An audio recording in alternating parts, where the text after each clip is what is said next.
Hello, welcome to the CNC Expert YouTube channel by Fabian Achaval.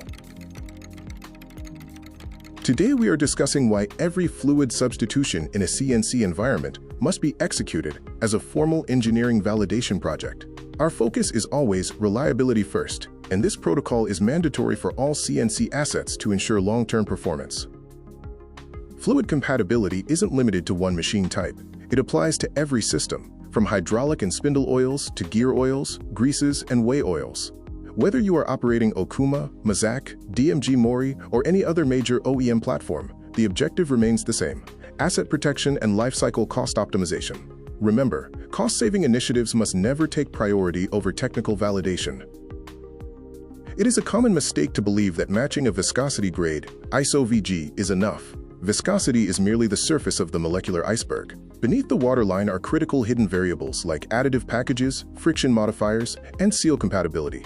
Two lubricants can share the same ISO VG but still trigger catastrophic failures due to incompatible underlying chemistries.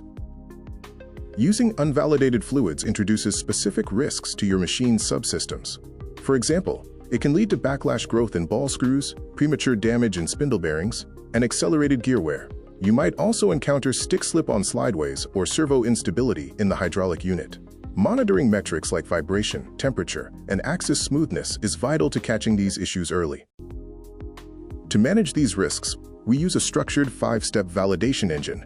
This process begins with reviewing OEM requirements and comparing technical data, followed by compatibility checks and a controlled pilot test. The final step is continuous monitoring and analysis. These steps must be completed sequentially to ensure a safe transition. The process starts by verifying the exact OEM specifications and performance standards, such as DIN or ISO approvals. We then perform a document match, comparing technical datasheets, TDS, for factors like filterability and oxidation, while checking safety datasheets, SDS, for environmental and handling hazards. Step 3 is about proving chemical safety. We require written guarantees from suppliers for functional equivalency and miscibility. This is absolutely critical if partial mixing in the reservoir is possible. We also verify that the fluid is non-reactive with seals and elastomers like NBR or Viton to prevent leaks and internal coating damage. The physical phase involves a 30 to 60-day pilot on a representative non-bottleneck machine. After a pre-flight cleaning of the reservoir, we run the machine under normal production loads. We track verification metrics such as temperature spikes and vibration levels, and perform oil analysis to verify ISO 4406 cleanliness and wear metal trends. Our risk matrix helps categorize the transition. Using the same OEM-approved product is low risk. However, using a fluid with a different additive package or skipping the pilot phase is considered high risk. In high-risk scenarios, an engineering review and lab compatibility tests are mandatory before proceeding. Validation is a team effort involving maintenance, engineering, reliability, and the supplier. Each department has specific tasks, from cleaning reservoirs to granting final approval. It is important to note that skipping any step shifts the risk of failure directly onto the machine asset. We act as gatekeepers during procurement. Any supplier proposing a substitution must provide a complete document dossier. This includes documented OEM approvals, written miscibility confirmations, and a commitment to provide used oil analysis support throughout the transition.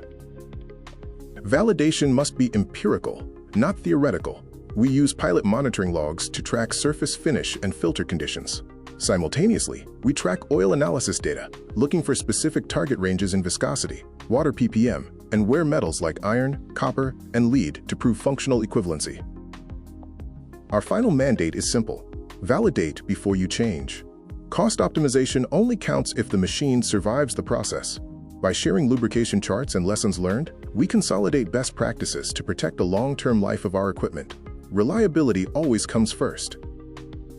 If this content added value to you, please like, subscribe, and turn on notifications.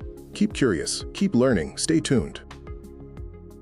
Thank you for visiting. See you in the next video.